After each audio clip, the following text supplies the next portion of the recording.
Okay. Is this Pam?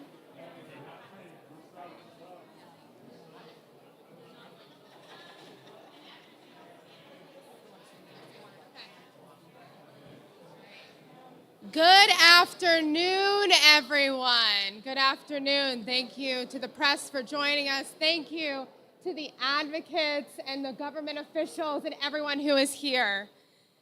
So it's been a rough week for everyone, and despite the setbacks with the fire at 2nd Avenue Commons, which we will address at the end of this press conference, we stand here with more than 50 people today representing government partners, nonprofit and for-profit landlords and developers, shelter operators, people who have stayed in shelter, our friends and family in the foundation community, and just people who genuinely care about all of our neighbors.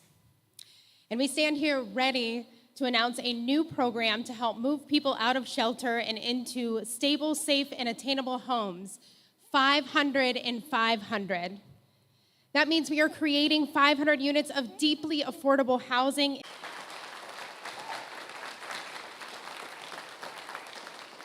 And for me, this work is deeply personal.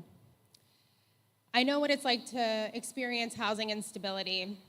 I've spoken many times about the fact that when I was growing up, my dad struggled with addiction. And one day when I was 15, I got off the school bus and my mom said, "We're leaving now." And I would live in 10 different places before I graduated high school. Some of those places as short as a week or a weekend, sometimes for a few months. It was a life of uncertainty, a life that no one deserves. And I want to share that because I want us all to remember that people don't generally plan to be unhoused. It happens. You need to leave an unsafe situation or a bad relationship, the rent gets too high, a pipe burst, or a fire takes your home. And since the pandemic started in 2020, the cost of housing and everything else has gone up. And if you're in a low-wage job or a fixed income or you have a disability, you just can't keep up with rising costs. So as a result, more of our neighbors are struggling to find stable housing. So people make sure, they're struggling to find housing. So what has happening is that people are doubling up in apartments, they're couch surfing, they're living in their car, they're on the street, they're in our shelter system. And I've visited 2nd Avenue Commons, our low barrier shelter that exists in our region. And I was struck by how many people I met who were employed, how many of them were older adults, how many of them were not struggling with severe mental illness or addiction. They were just struggling financially. And let me be clear that being poor is not a moral failing, it is a policy failure.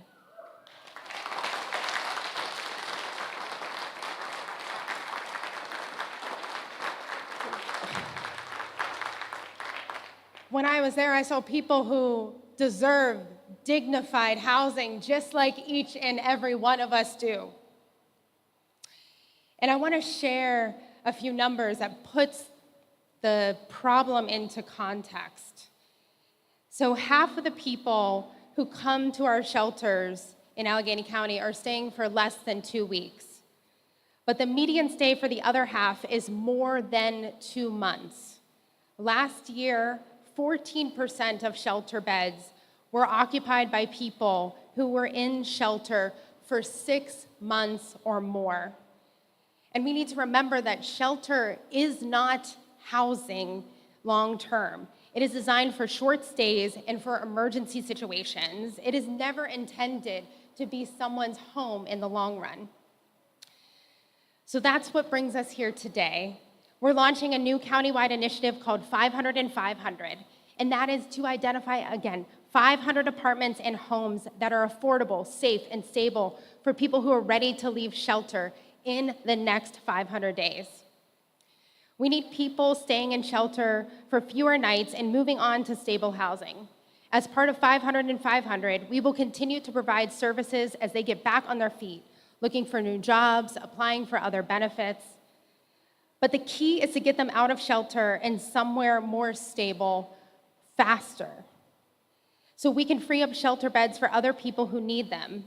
And over time, we can reduce the overall number of people staying in shelter, period. And we know that this is just one part of the larger vision to achieve true housing justice for every single resident here in Allegheny County. So this is how we're going to do it.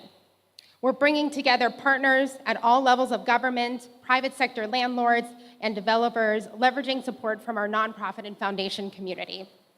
Our housing authorities at the county and city are going to help make specific units available to people who are leaving shelter. Using funds from the American Rescue Plan and the Allegheny County Department of Economic Development to make critical investments in shovel-ready projects to create new homes over the next 6 to 12 months. And we have developers who are already bought into this initiative. And we're going to make resources available to landlords who want to learn about making their units available for this effort. We will be providing financial and human services to support our landlords so they know that they can invest in the people who will take part in this program. So right now, we're looking for vacant properties that are zoned for housing adjacent use, like nursing homes and transitional housings, to be part of 500 in 500, which is a bold but achievable goal. And none of this happens but for partnerships. And as I say, governing's a team sport, and teamwork, it makes the dream work. So I want to acknowledge the people who are bought into the 500 in 500 Days initiative and going to help us make it a reality. So we have Congresswoman Summer Lee, who has advanced a $3 million request to support the 500 in 500 as part of the community project funds.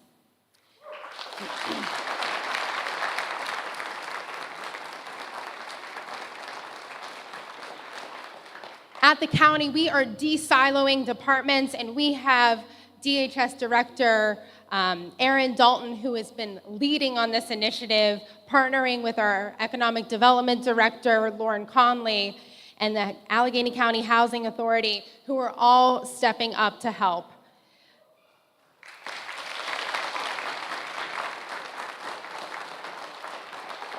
And of course, my friend, Mayor Ed Gainey, makes sure that the city of Pittsburgh is all in. So we have the City Housing Authority, this is support of the mayoral administration, as well as the URA. And I want to thank Shushila Namani Stanger for everything that she is doing to mobilize the resources at the Urban Redevelopment Authority.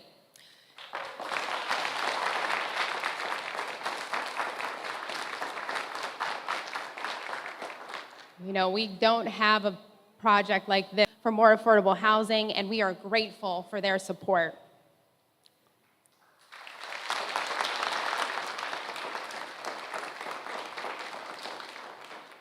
And lastly, we need the people who have the properties, who own the homes, who own the real estate. We have the housing development community who's helped refine this program to be as effective and efficient and deliver for the people as quickly as possible. I want to specifically thank the housing developers and property managers who have pledged to set aside these units. These firms include Action Housing, Brandywine Communities, and Rising Tide Partners. They have already committed more than 75 units to help serve our unhoused neighbors.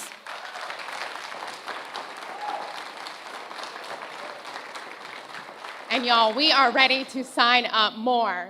So contact us if you want to be a part of this program.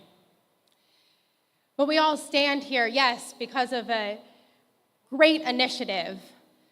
But at the end of the day, we have to remember it's about people. So I want to share with you a story from a recent resident from Second Avenue Commons named Thomas. And he gave us permission to share his story. So Thomas is a 71-year-old retired roofer from the West End. And last year, his apartment needed serious repairs, and it became unsafe for him to stay. But he just searched and couldn't find another place that he could afford. And he ended up at 2nd Avenue Commons and stayed there for 5 months. And he says that there are so many people there who are in his exact situation. And thankfully, he's been able to find a unit with the help of the Pittsburgh Housing Authority, and he is working on getting back on his feet. And we know that it is going to take strong partners to be able to deliver on success stories like Thomas's. We have to work across policy, programs in the private sector to keep people housed and find homes in all of our neighborhoods for people like Thomas. In the housing crisis, we have to remember it's not unique to Allegheny County or this moment in time.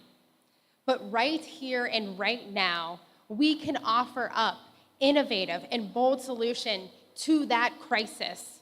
With this program, we can build new, more compassionate system that ensures that all of our neighbors, every single last one of them, have a dignified place to call home.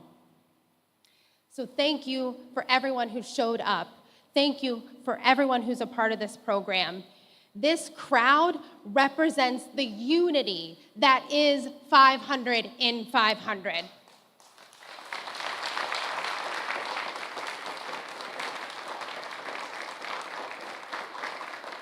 And it is a great pleasure to introduce my forever sister rep and my partner in policy, Congresswoman Summer Lee.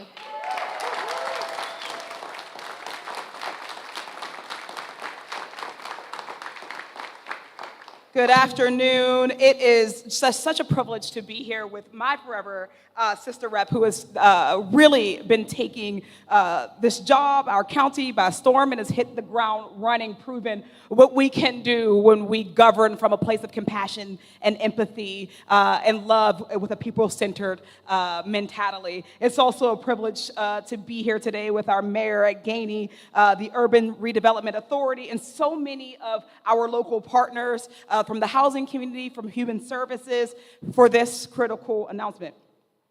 The most critical issues that we face in our communities and our region are not going to be solved in a silo, and they're certainly not going to be addressed by one level of government at a time. That's why I'm so proud that we're here today working together, and not just on this particular issue, housing, but especially on housing at the federal, the local, and the county levels to coordinate and expand access to affordable and safe housing. We know that housing is about so much more than just a roof and walls. It plays a role in every aspect of our lives. It's our access to job opportunities, to food, to transportation, to community. The federal government has a role and a responsibility to play in that. And that's why I'm proud that we were able to recently advance that $3 million request in our federal budget for the 500 and 500 program for affordable housing in Allegheny County. And I continue our fight for housing by co-sponsoring key pieces of legislation to ensure everyone in our entire country has the ability to put a roof over their head, to have affordable, accessible, and appropriate housing, especially in the communities that they call home. As we speak, over 65% of people in Allegheny County spend somewhere between 30 to 50% of their income on housing each year. Because of the unaffordability crisis, we've seen an increase of folks who have been displaced and even some who are now experiencing being unhoused across Western Pennsylvania. Housing costs have effects on everything else, as people have to make critical choices between whether they're going to pay their rent or their utilities this month, or are they going to put groceries on their table, or are they going to pay their mortgage. This is unacceptable, but it is fixable. For too often, we see communities treat people who are unhoused with criminalization and penalization. But here in Western Pennsylvania, we're imagining a new reality where we lead with our core values of empathy and community and fight to make sure that everyone has a roof over their head and an opportunity to fulfill their dreams. Because expanding access to affordable housing and rental assistance, particularly in areas with good paying jobs and well-funded schools and infrastructure, it helps to reduce familiar and childhood poverty, and it helps to build economic prosperity. 500 and 500 is the first step in meeting the scale of this crisis with bold solutions that it deserves. And it's a fantastic example of how having the municipal, the county, and the federal levels of government working together on our most pressing issues, we can deliver real results.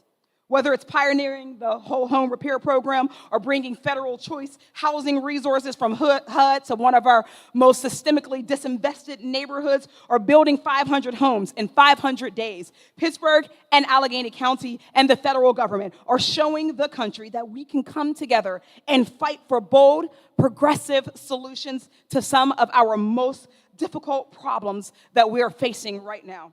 And for that, I am so grateful to be able to serve in this moment and to serve with people who are all rowing in the same direction. So thank you so much. And I'll either pass it to Mayor Gainey or I'll pass it back to our county executive.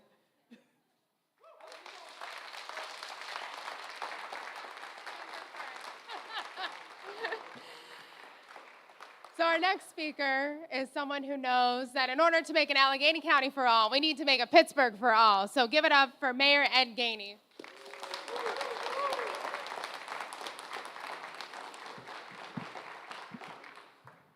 Good afternoon. I got to adjust the mic. I had my 5'4" sister up on here first. But first, I want to thank Sarah for 500 and 500. I want to appreciate you for this.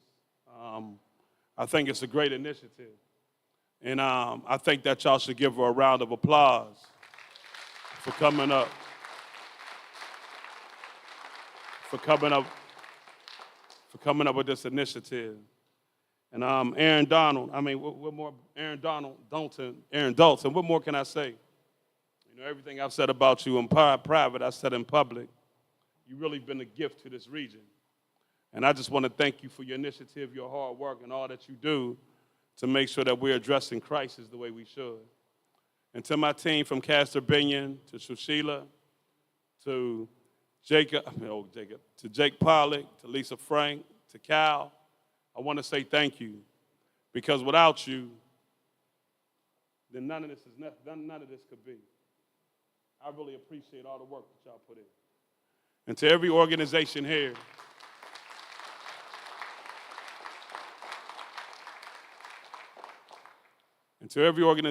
that's helping us, I know you care. Our Unsheltered is not a Pittsburgh thing, an Allegheny thing, a Commonwealth thing. It's a United States thing. It's a problem in all 50 states. And the reality is none of us can solve this in a silo position. The only way that we make life better for everybody is, one, to show them that we care. Show them that there is love out there and there are people that really love them and care about them. And you can't get there if you can't provide the basic necessities of life. And one of the basic necessities of life is housing. And it should be no secret that we need to provide deep affordability in housing to make sure that at the end of the day, we are creating the type of transitional housing that leads to a pathway to prosperity. We need to make sure that we're moving people from second commons into transitional units, into permanent units, because they know that there is a premium there that says that at the end of the day, we will ensure that the rents are fair, that the status is there, that the system is there, that will help you move from one level to the next level. We can't do that if we don't have developers, property managers, government, private entity. It takes all of us in a collaboration to bring this forward. So it's not just government. Though you may see Sarah, I, and Summer here, it's not about us. It's really about the ones that said, listen, even though this is in our profit margin, we're willing to put that down, pick up a new margin to help make sure that we have affordable housing, that everybody will have an opportunity in Allegheny County and the city to be able to live in respect.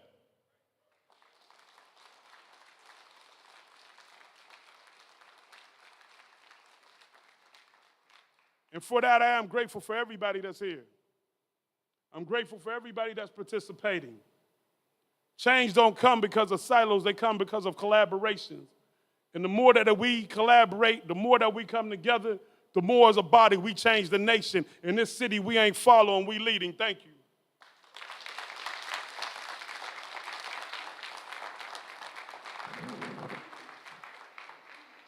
So I say that making really strong policy requires equal parts head and heart. And when we're talking about the data and all the reasons why we're here today, we know that's what this initiative is the right thing to do. But we also need the heart. We need the story behind why we're doing this. And that's why we're so grateful to have Pam Steimer here today. She recently used the Second Avenue Commons, and she has so generously agreed to share her story with all of us. So Pam, please come up.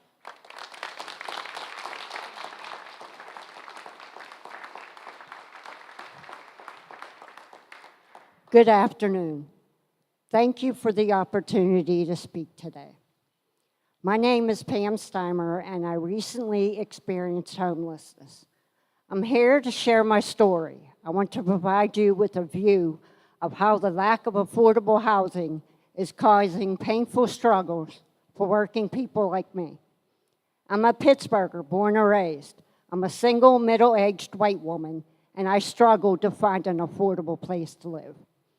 My story begins 18 months ago. I was living on my own and working 2 jobs, but I was priced out of my apartment.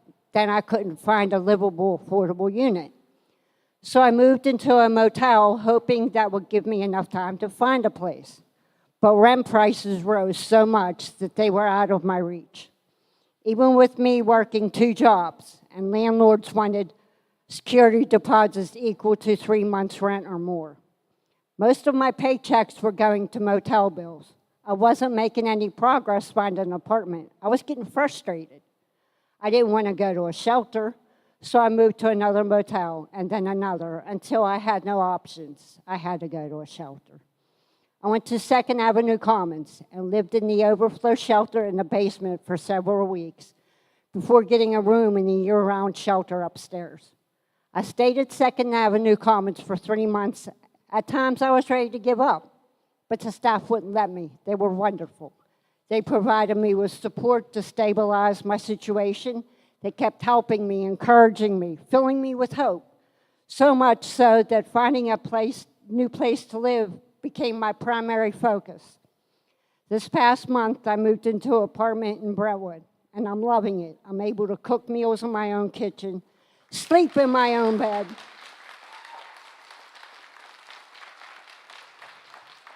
be surrounded by my own things, and in a neighborhood where I feel safe and secure. My employers have been very supportive. I'm grateful for the flexibility they provided to me, including the opportunity to be here today. Unfortunately, my struggles aren't unusual. Many individuals I encounter every day, and many I met while I was in the shelter, are also struggling with affordable housing. The problem is simple.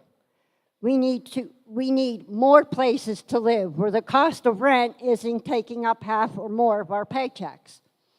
What I've learned about the 500 initiative gives me hope that stories like mine have been heard by our leaders, that more affordable housing will be available for working people, and that fewer people will be in shelters.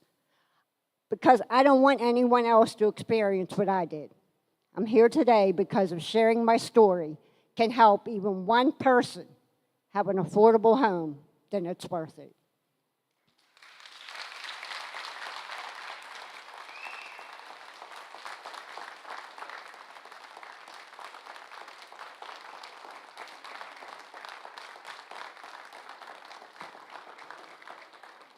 Wow.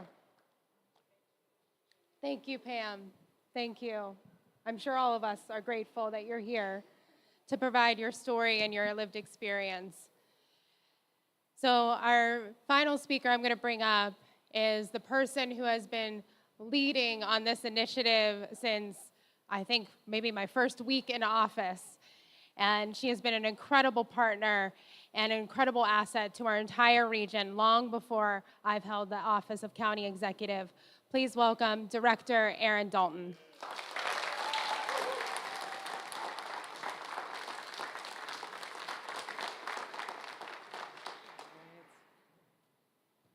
You know, it's always hard to follow all these amazing professional speakers, but another round of applause, if we could, for Pam for sharing her story.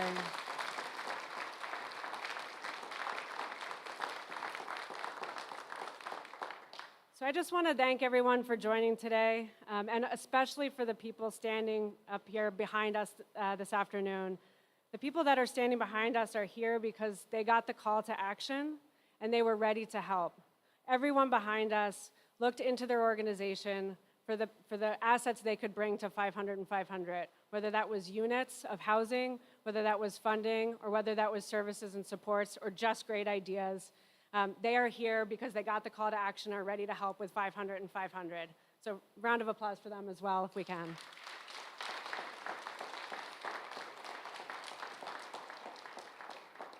I want to thank Congresswoman Lee for being here today. We really do need federal leadership on this work, and we need that funding as well, so we're greatly supportive that you're bringing both to us today.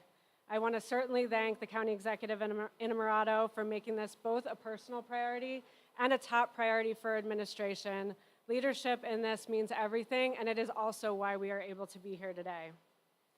I want to thank Mayor Gainey and the whole staff at the City of Pittsburgh, and all of the other county and city partners who have come together.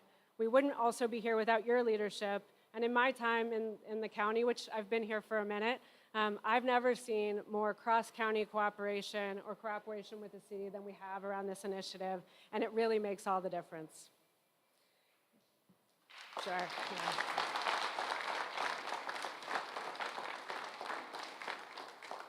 Take another opportunity to thank Pam Steiner for sharing her story. She had to rearrange her work schedule. I don't know if you could tell that from her comments in order for her to be here today. And she is absolutely right that our systems don't always work for people and that we need more help to support the navigation of those systems. She's also right that you shouldn't have a housing stock where half of somebody's income is going to rent. That is something we all must fight to make less of an issue than it is today. So thank you, Pam.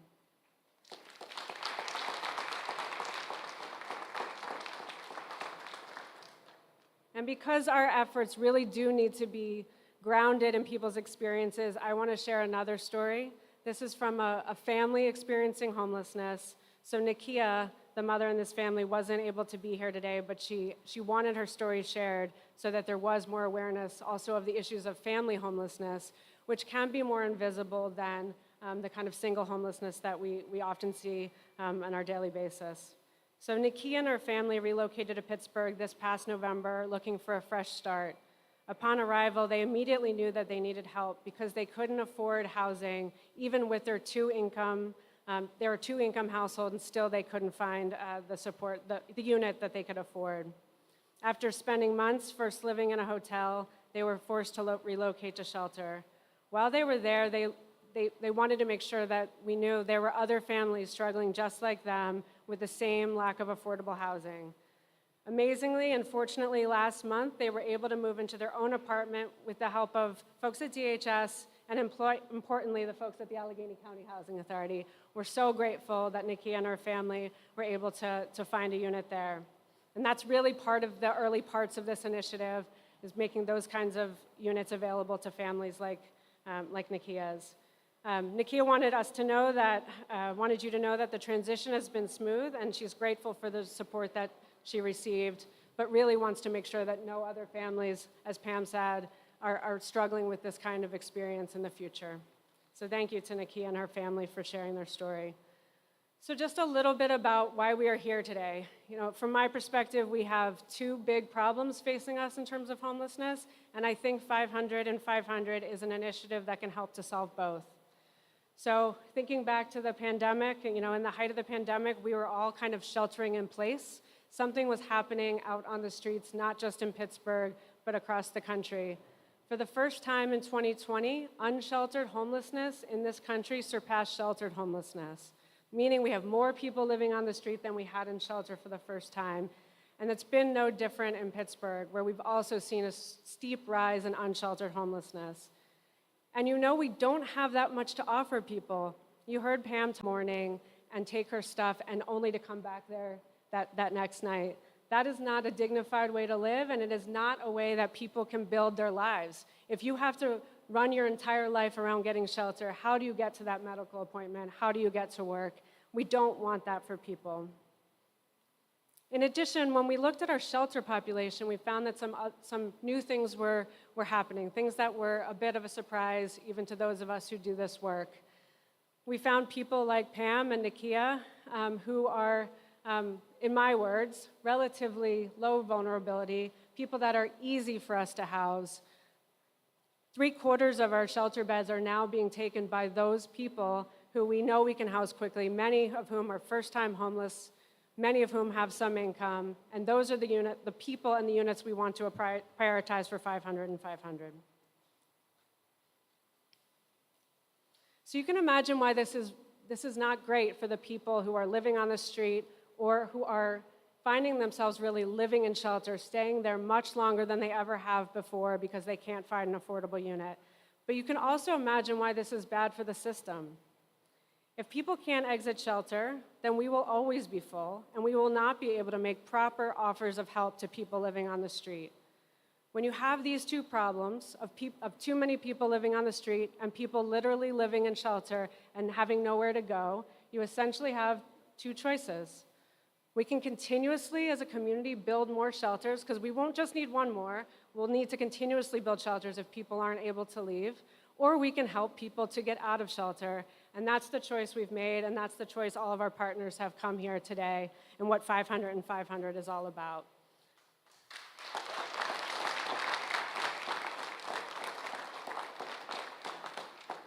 So just to build a bit on what the county executive laid out, I'm certain that bringing on 500 units in 500 days is as fast as any affordable housing initiative has ever moved. It's a bold and aggressive plan, and we think it's doable with the partners we have behind us and all of you today. It's also, really importantly, a meaningful plan.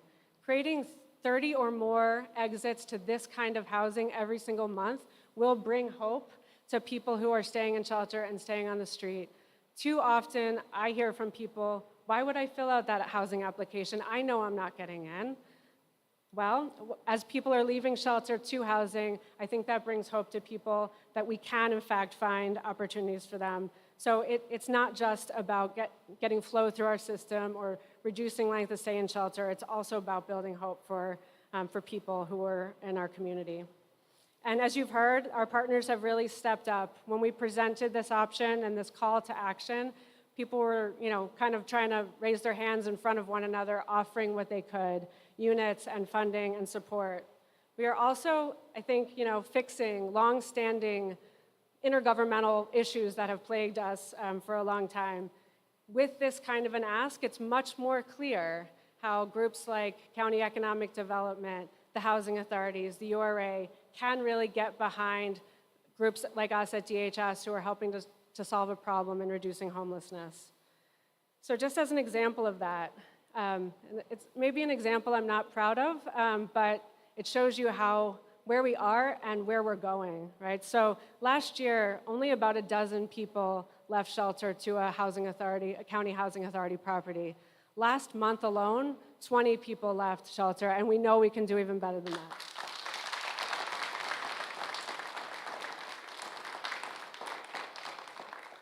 So there's all kinds of, nitty-gritty details about how 500 and 500 can happen. But at the highest level, this is really about prioritizing some units in the system, both in the public system and in the private system, as current tenants leave for people exiting homelessness.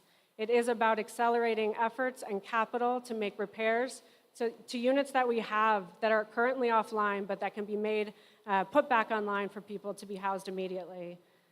And it's also about some bigger deals that we're excited about. I'm hoping for 3. I don't know, maybe 2 is realistic, but these are the kinds of deals where we would convert things like nursing homes and motels and bring on units of 500 and 100 at a time to get more people housed. We're really excited about those opportunities. By doing these things, it really just makes our housing stock work a little better for people experiencing homelessness and will make all the difference to our population. So we also recognize at DHS the need for additional social services and supports for tenants. And so with the support of many local foundations, we will be able to provide those supports, those kind of social services, crisis management if that comes up, to people who are in their new homes. So we will support both the clients and the property managers and landlords so that those housing arrangements will continue to be stable. And if we are able to execute on this plan, I think we accomplished three big things. We help people transition more quickly from shelter into permanent housing, and that's a big deal. We make shelter stays brief again. Shelter is not intended to be a long-term housing option. And we are able to invite people staying outside into shelter where they are not laying on the floor every night and having to run their whole life around getting housing, and they can begin to stabilize and move in the same directions that we heard from Pam today. So while we are excited about the energy and willingness from the partners we have here, we also need your help. If you are a developer or a landlord, or you've got a motel laying around that you'd like to bring to the table, you can contact us at the Department of Human Services. Anything, no matter the size, even if you have a few units that you would be interested in renting to this population, we have supports for you, we have the people, and we'd love for you to contact us. And finally, I think, if we do want this to be a county for all, we really encourage you to welcome these neighbors back into your community. These are people like Pam, people like Nakia, and people like Thomas that the county executive talked about. And these are all people we would want to live next door to. So thank you.